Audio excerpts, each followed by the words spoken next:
If you have issues with the calls not showing up, for example, on your Redmi Watch 6, or they just don't work at all with the watch, then what you can do is, first of all, we can open the control center on our watch. You can do so by pressing the power button or the side button.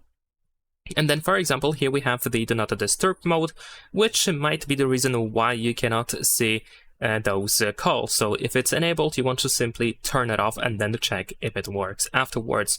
What you can also do is we can take a look at the app. We can go to the Mi Fitness app on your phone, and then over here we should be able to go to notifications and calls once you select your watch, of course.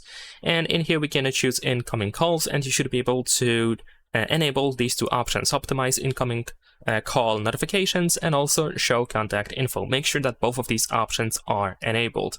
Besides that, you can make sure that the Mi Fitness app itself has the notification permission as well. So you want to open settings on your phone, and then you want to find apps. Of course, on your smartphone, it might look slightly different. This is a Xiaomi smartphone. This is how it looks like currently.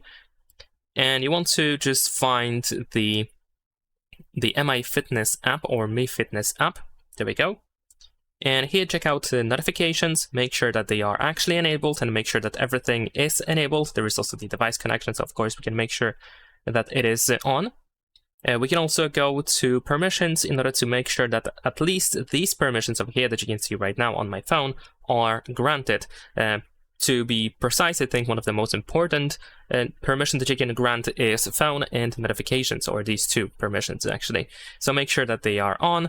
Nearby devices, of course, should be granted as well. Probably location and contact as well, so as you can see, most of them. And if you want to, you can, of course, also grant the SMS permission and so on and so forth. But essentially, you want to make sure that these permissions, at least that you can see here, are allowed for the app. And that is pretty much it. Leave a like and subscribe.